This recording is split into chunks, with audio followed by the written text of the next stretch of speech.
Well, so Royal Life, we put together a drowning report. Every year we put together a drowning report. The figures that you're looking at there were from summer last year, not the summer we've just had, but the summer previously, where 102 people drowned. But we did actually have this period of time, and you will probably remember that from pretty much Christmas Day through to the end of January, we had this massive stint of people who were drowning. We actually had 41 people drown, which is very rare in such a short period of time, unless of course there's a natural issue to it, like for example floods, or big oceans, or something. You can normally contribute to the drowning statistics because of where people are drowning, because of a natural event, but nothing happened. There was nothing different to normal, and people were not drowning in the same place for the same reason. Yeah, sure, we have people in backyard pools, we have people down the ocean, we have people at the beaches, but there was nothing to contribute to why they were drowning. We just had a bad year. So those figures that you're looking at there are indicating that yes, we did have some international students, and 12% of those figures were international students, and 80% of those were Nepalese. I'm not quite sure if you can, yeah, you can see that. But what was surprising when we did look at it in a lot more detail, it was locals that were drowning.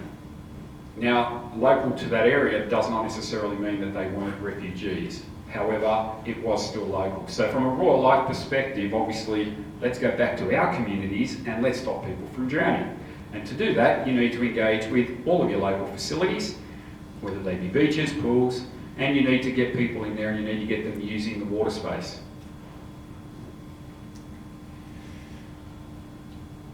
Joe Massey from Surf Life Saving is not here today. So while I've got the microphone, I'll talk quickly about Surf Life Saving. Royal Life and Surf Life Saving are two separate entities. They basically look after the beaches and we look after the pavement back. So Royal Life look after the actual pools and rivers and creeks, whereas Surf Life Saving take the responsibility for those who are rock fishing, those types of swimming deaths that happen at the beach. And they still to today claim that nobody has drowned between the red and yellow flags. So I personally say that they probably started off there and floated down the beach a little bit. But however, that's a pretty good statement to make that you're going to be fairly safe if you go to that part of the beach that has been identified as a safer spot for you to go, because there's going to be somebody there to assist you. So Joe does quite a bit with the cold communities in that they do actually bus people down from Blacktown down to Port Kembla Beach. And the beauty of that program is they're not only taking people to a beach environment. If you've not been to Port Kembla Beach, there is a beautiful pool sitting right next to the beach, fed by the water from the ocean, so it's a salt water pool. One of the jewels in Wollongong City Council's crown, and it really focuses on the ability to not just do beach safety awareness, but they also throw them into the pool and do some things like, here, put a life jacket on, here, grab a person, here, tow a person. Oh, did you know you can't jump in with your clothes on? There you go, try and do it and see how well you go.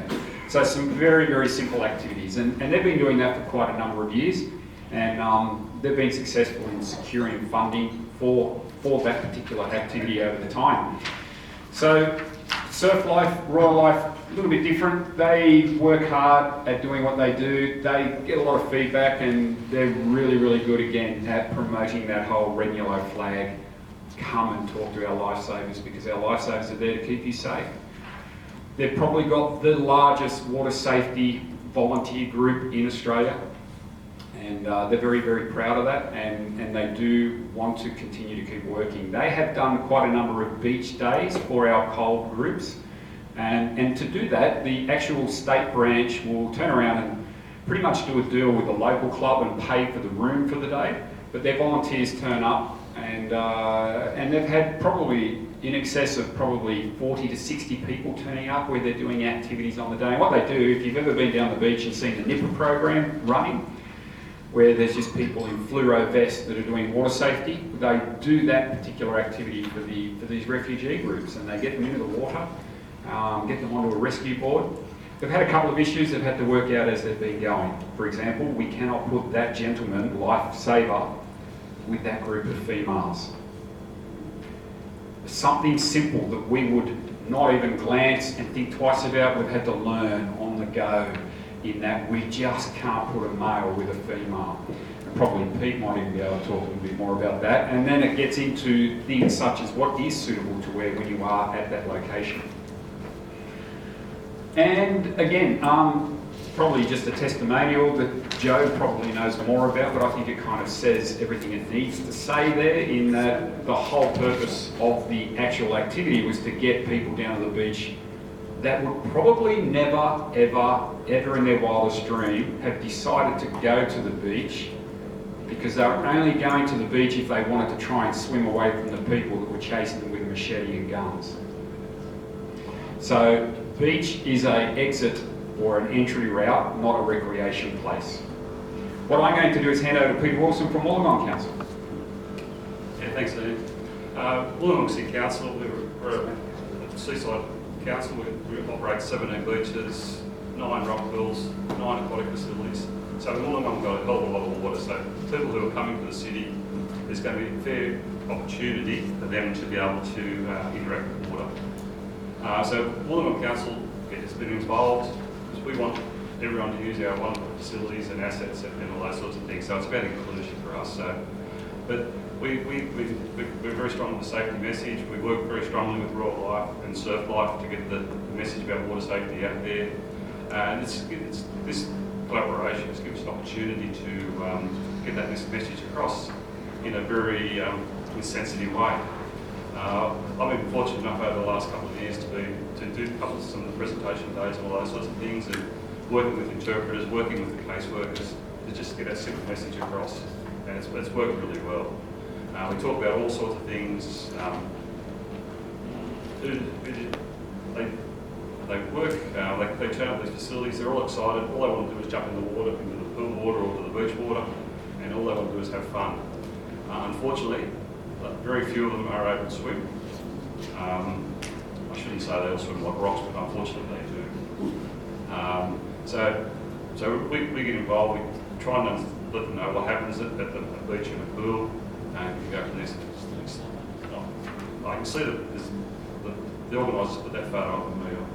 I'm not really impressed with it, but that's the way it goes. So, so basically these people come along. They're all excited. It's usually mum and dad and a number of children.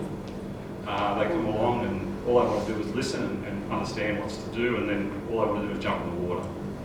So we provide them some general information and knowledge about how to look after children around the water.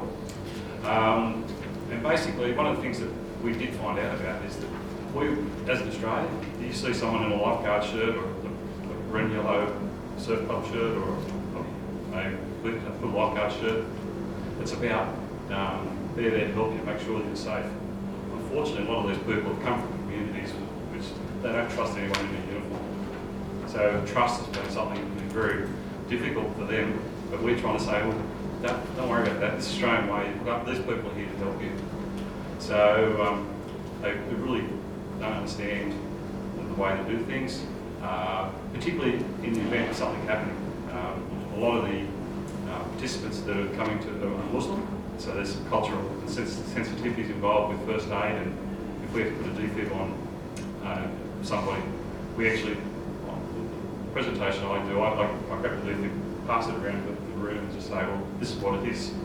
And then we explain to the families that modesty might be an issue. We're trying to keep these people alive, to make sure that they can go and enjoy them for the future. So, but they have very little knowledge and understanding. As Ian pointed out earlier, they don't know where the doctors are, where the schools are.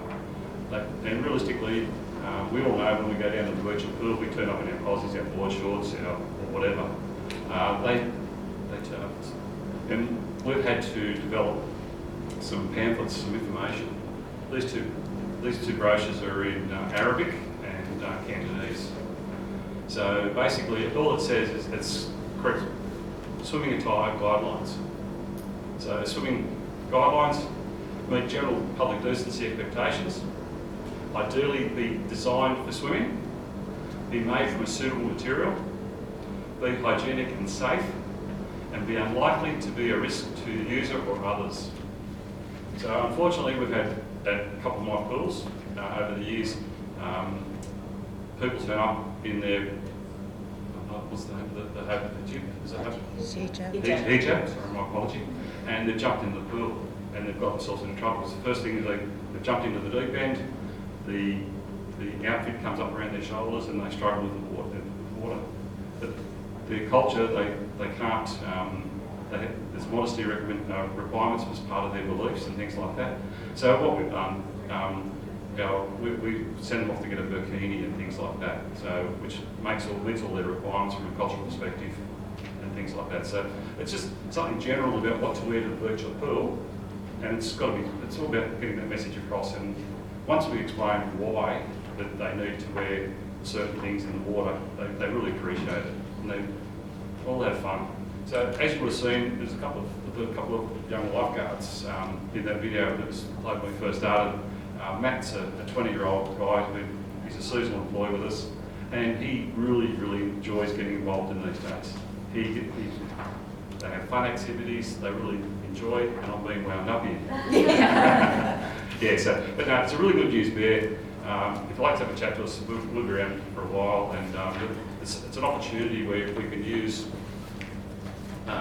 what we've already done in Illawarra for your organisations, your areas. Fortunately, this program did receive some media coverage and won some awards, and so it's basically MCCI received a 2014 Water Safety Award for the local community, which has been fantastic. Okay, so that's it. I'll pass you over to